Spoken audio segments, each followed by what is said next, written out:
Bruno Prado, Pois não. que atuação do Flamengo. Sim. E depois, Maurão, eu quero que você fale também que você sempre disse que Pedro e Gabigol deveriam jogar juntos.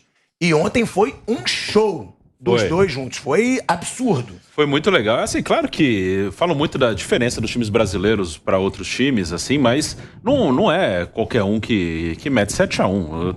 Eu achei que seria um jogo mais difícil. Eu achei que o Flamengo ia passar, mas eu achei que seria um jogo... Eu não imaginava que seria uma goleada. Eu achei que o Flamengo venceria, sei lá, 2-0, 2-1, 3-1, por aí. Eu não imaginei um 7-1. E aí é muito mérito de quem tá jogando ali. Né? Até ontem mesmo, no Canelada, a gente estava falando sobre isso. Né? O Corinthians, por exemplo, é uma competição mata-mata. O mata-mata, ele tem várias histórias. O Corinthians, até agora, de 8 jogos na Libertadores, ganhou 2. O Corinthians só tem 2 vitórias na Libertadores até agora. 8 jogos. 8 jogos, o Corinthians ganhou 2. O Corinthians ganhou do Deportivo Cali aqui, com gol contra, e ganhou do Boca na primeira fase com 2 gols do Maicon. O Corinthians tem 2 vitórias em 8 jogos. Então, há os times brasileiros têm conquistado, o Palmeiras goleou ontem, o Flamengo goleou, mas esses têm sido os dominantes, né? O Palmeiras, o Flamengo, o Atlético desde o ano passado. Então, não é...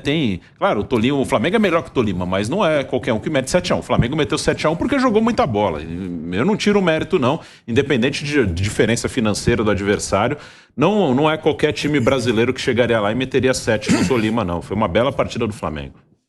Mauro César Pereira, Pedro e Gabigol. O que a gente viu ontem foi um show.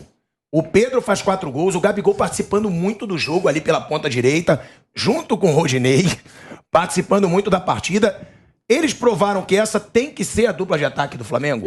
Ou é muito cedo também para falar? Eu vi muita gente criticando os outros técnicos, né, porque eles não jogaram juntos. Primeiro, assim, isso não acho correto.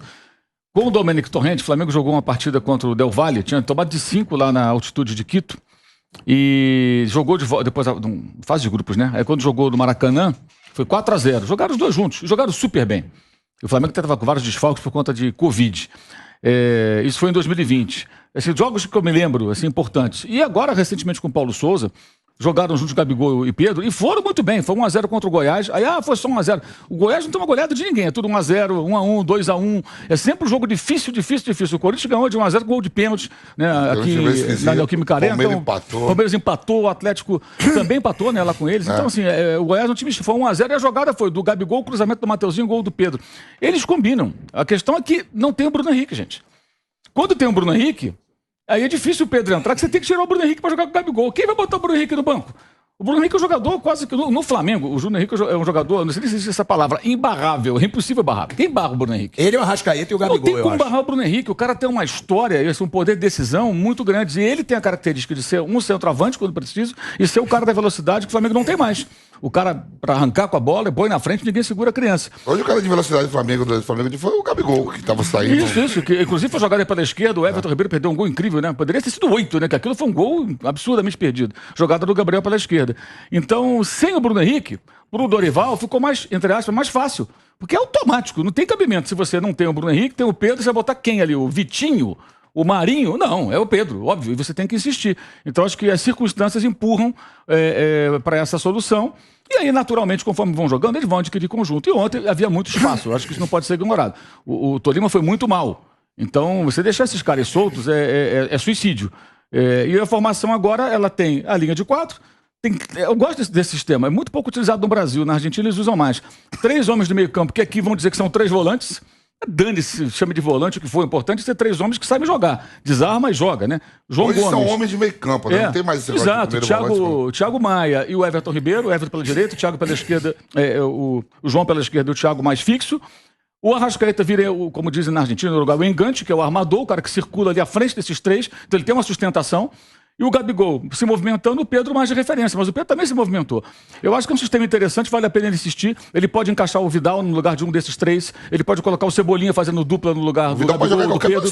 Qualquer lugar. Eu acho que é um modelo que meio acidentalmente ele aconteceu no jogo contra o Santos e funcionou muito bem. Eu acho que ele deve insistir nisso, independentemente daqueles que sejam escalados. É um sistema que eu acho que pode funcionar e deixa o Arrascaeta muito livre para trabalhar e criar. E aí, se ele não tiver uma boa marcação, como não teve ontem, aí um abraço. Agora, e quando perde a bola, é que é a questão. Ontem não tinha muito problema. Aí o Arrasca tem que fechar no meio campo com esses 3, um dos 2 tem que voltar para colaborar na recuperação da posse. E a questão do Rodinei, que eu acho é isso. O Rodinei do meio pra frente, ele é atleticamente privilegiado, o cara é forte, ele sabe fazer um cruzamento, ele tá num olha bom pra momento. cruzar, ele tem esse mérito do também. meio pra frente, ele tem pra... Agora, do meio pra trás é um desastre. De onde foi o gol? Do lado dele. Logo depois foi outra jogada ali, do lado dele. É que foi 7, poderia ser 8, então a gente esquece. Ele é muito fraco marcando. Então, eu acho até o seguinte... agora já quero que renove o contrato do Rodinei. Se renovar, coloca no contrato assim, pilhado. Ponta direita. Pode isso, Vanderlei. Põe no contrato. Pode lateral jamais. E contrata um lateral. Aí ele vai brigar por um espaço ali, de vez em quando ele pode entrar. Na lateral, acho que é uma Mas loucura. ontem, Mauro, dá pra dizer que não dá pra criticar o Rodinei, né? Não, porque ontem o Bernardo Ramos estava aqui. Não, ele foi e ele bem falou, ontem. não vai elogiar o Rodinei também, porque... É um jogo atípico. Eu falei, calma aí. Quando o cara erra, a gente bate. Quando ele joga bem, a gente não pode elogiar, né? Eu acho que ele deve ser elogiado. A gente só não pode esquecer das deficiências defensivas do jogador, porque, por exemplo, contra o Corinthians no domingo, se ele jogar, eu acho que não vai ser ele, acho que vai ser Mateuzinho, ele não vai ter essa vida mansa. Em algum momento ele vai ser atacado ali, vai cair gente pelo setor dele, vai ter jogador para ele marcar. E o Tolima ontem foi uma presa fácil, porque o Flamengo jogou bem, o Tolima jogou uma partida ridícula. Se você pegar do ponto de vista do time colombiano, os caras lá no bate-pronto lá de Ibagué, lá, da área ali, do departamento de Tolima, eles devem estar cuspindo a abelha africana e atacando o time que não jogou nada. Então, acho que não pode esquecer isso. Como ontem eu vi muita gente falando, como se fosse o primeiro jogo do Dorival. O Dorival já teve dificuldades. Perdeu para o Inter, 2 pancadas tomou do Atlético Mineiro, né? Aí ganhou do América Mineiro, tinha vencido o Cuiabá, fez uma partida péssima lá na Colômbia. A gente não pode esquecer isso. Ele está tentando ajustar o time. Não é que está tudo maravilhoso. Pode ser que domingo faça um bom jogo, pode ser um desastre. É que se esperava muito sabe, é um time de formação. É que se esperava muito desse time, desse plantel, fazer uma partida dessa. Sim, né? sim, ontem fez. Estava devendo isso. Ontem fez. Estamos no mês de julho já, né? O Dorival, eu acho assim, eu falei isso na época e continuo achando. Ele era a única opção razoável do Flamengo naquele cenário que o técnico português vai embora e você vai ter que contratar um aqui no Brasil. Porque ele é um cara que ele é um técnico ofensivo, ele é um cara razoável, eu acho ele uma pessoa razoável, então um cara que está conseguindo equilibrar os pratos. Você vê, ele não bateu de frente com o pessoal de 85. Ontem jogou o Felipe Luiz, mas o Diego Ribas não está entrando, o Diego Alves está fora, o Santos é o titular. Aos pouquinhos ele vai fazendo uma transição. Eu acho que naturalmente o Ayrton Lucas vai virar titular do time. Tá botando a molecada. Tá botando os garotos. Vitor Hugo, ontem entrou bem de novo. Que foi lançado pelo Paulo Souza, inclusive, ele tá aproveitando. Ontem entrou o Matheus França, que ele já tava de olho no Matheus França, que estava jogando na base depois que voltou da fratura no pé. Fez o gol ontem, o garoto, aliás, o passe foi ótimo do Pedro também. Então foi uma noite perfeita pro Flamengo. Mas ainda tem muita coisa para fazer, muita coisa para arrumar. E ele até na coletiva, o técnico, ele deixou isso bem claro, né? Especialmente em relação ao brasileiro. Que começaram, que o brasileiro já tem 8 pontos. Eu acho que o Flamengo vai priorizar as Copas. Acho, é uma opinião, não é uma informação. Ele vai priorizar as Copas porque, especialmente se passa pelo Galo semana que vem. Porque é o que é mais factível, né? Nesse momento. São 8 pontos atrás do Palmeiras e muita gente separando os dois. Você tem as 2 maiores torcidas do Brasil. De um lado, mais de 30 milhões, do outro, mais de 40 milhões. 2 times que têm uma cavalaria, como diz o Vamp, que se jogarem as cavalarias, é jogão, são 2 jogaços. O que esperar de Flamengo e Corinthians? Porque, claro, tem Palmeiras e Atlético, mas eu acho que o jogo é Corinthians e Flamengo. Não sei se vocês concordam, pela magnitude das 2 torcidas, na minha opinião. Você sabe que o Mauro César Pereira liga sempre às 6h30, né? Eu até respondi para ele hoje que é uma alegria. Muito rápida hoje. Foi muito rápido. Muito hoje. rápido. Mas teve parabéns pra você. Parabéns para ele. Isso eu nem coloquei porque ele foi muito educado, gentil. E é uma alegria acordar com ele todos os dias. Pronto, essa é a observação. Mas 6h35, sabe quem ligou? Silvio Santos. Falou assim, puxa vida, esse jogo é meu. Ele falou isso. Esse jogo é meu. Falei, patrão, é seu. E é um jogo espetacular, né? Não importa o que vai acontecer, mas antes do jogo, grande expectativa, né? O professor Vitor Pereira vai conseguir. Ele conseguiu uma classificação heróica, histórica, diante do Boca, lá em Buenos Aires. Então, provou que, olha, ele pode mais com menos. Enfim, contou com os astros, contou com a aplicação. Ele falou, contei com a alma, né, dos jogadores, contei com a alma, com o coração. Enfim, essa coisa toda. E do outro lado, há algumas horas, o Flamengo mostrando que está começando a orquestra, até o primeiro violino está começando a tocar bem. Vocês imaginam o que vai acontecer, né? E joga na casa do Corinthians, que segundo a maioria, é quase impossível não se sentir incomodado com aquela torcida. Eu também acho. Só se o time for uma porcaria, não vai acontecer nada. Então é um espetáculo. É um jogo legal, bacana, ansiosamente esperado. E tem 2 jogões, né? Depois você vai falar. Que esse domingo, realmente, se todo domingo fosse assim, seria uma delícia, né? Então eu acho que vale a pena a gente esperar. Como estará o Corinthians com alguns jogadores recuperados? A gente não sabe exatamente. Mas não é só a escalação no Corinthians. Cássio, Wagner, Gil, Raul Gustavo, Fábio Santos, Duqueiroz, Maicon, Renato Augusto, Roger Guedes, William e Yuri Alberto. E todo mundo. Que jogão. Olha aí, olha aí. E do outro lado? Agora vem, Mauro César. Agora fala do Flamengo, provável com Cebolinha e Vidal. É até difícil escalar, né? Porque até lá vai ser Rodinei ou Mateuzinho. O Vidal vai jogar onde? João Cebolinha. Gomes e Vidal? Será que é o meio-campo ideal ou você acha que não? Thiago Maia jogou muito ontem. Eu acho que até lá muita coisa vai acontecer, né? Não sei nem se o Vidal estará em condições de ser titular, que maneira. Porque ele viaja, ele está no Rio. Ele ontem, quando chegou, até muita gente ficou preocupada, né? Os torcedores, né? Porque, aliás, ontem estava uma loucura no YouTube, né? Os youtubers do Flamengo fazendo transmissão ao vivo e milhares e milhares e milhares de pessoas aguardando a chegada do cara. Aí você vê realmente a repercussão, uma coisa absurda. Uma coisa absurda. E aí ele chegou e falou: estamos em conversações. Opa, conversação? O que acontece? Eu também tô meu susto. O que acontece? Ele não assinou a rescisão com a Inter. Então ele não pode falar como atleta do Flamengo. Então ele chegou, foi pro Maracanã, beleza e tudo. Ele é uma formalidade. Fica no Rio esses dias, vai para Milão sábado. Ele resolve a vida dele, deve passar pelo Chile depois e volta pro Rio. Então ele só deve começar a treinar no Flamengo. Eu tomei um susto também. Ele falou, estamos conversando. Algo próximo de uma semana, um pouco mais, um pouco menos, não sei exatamente. Você achou bem o Marcos Braz sempre aparecendo lá fora? O Marcos Braz é político, né? Me perdeu a chance Na crise ele não aparecia, né? O presidente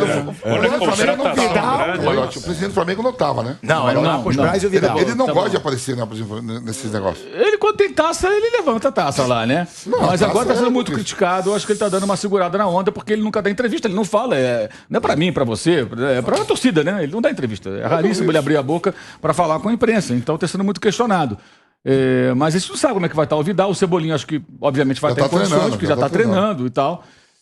Mas, assim, ele tem várias opções. Eu acho que até lá, nesses jogos todos, o Flamengo vai jogar, deixa eu ver se eu sei de cabeça aqui, domingo, Corinthians e Itaquera.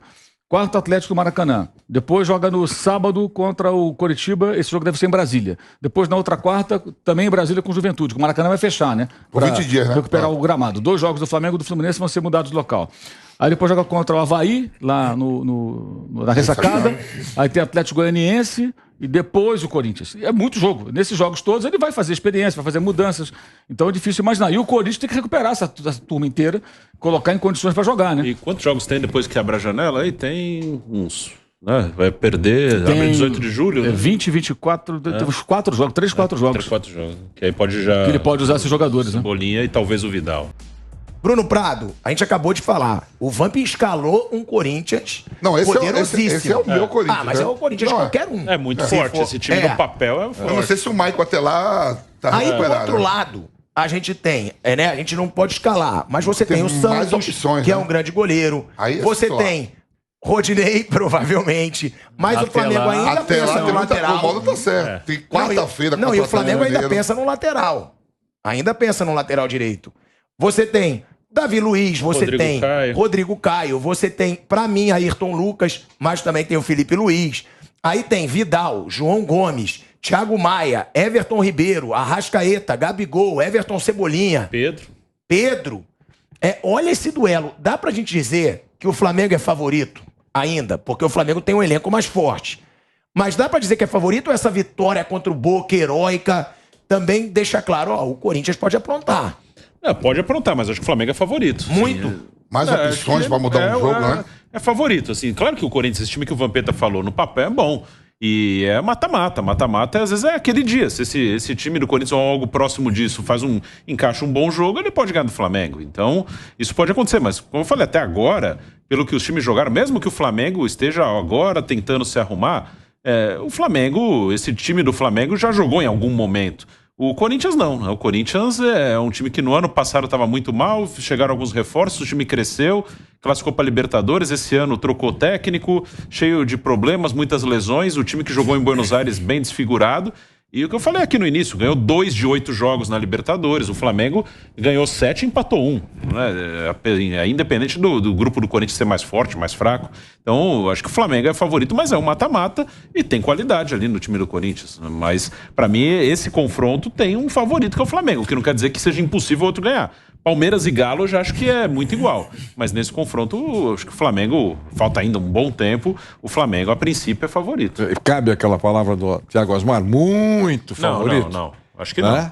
Dessa vez eu não acho, não. Não, muito não. Mas é favorito. Sim. Né? É favorito. Chega. Por exemplo, essa cavalaria que eu dei a escalação aqui, o Flamengo um pouco mais favorito. Mas se for a cavalaria que... Tudo bem, fez um jogo magnífico. É isso, aquilo é exceção. Aí foi uma 4. A cavalaria do Boca não dá pra enfrentar o Flamengo. Se for aquele mas também time não vai escalado ser. contra o Flamengo, mas não vai ter o Vila lá, Benedetto, é diferente. Mas é bom insistir nisso, né? Porque a maioria entendeu perfeitamente, mas outros não entenderam. O que aconteceu em Buenos Aires foi uma exceção. E isso faz o futebol ficar rico, a história do clube, sem dúvida. No momento de quase nas cordas, o cara ressurge. Foi o que aconteceu com o Corinthians.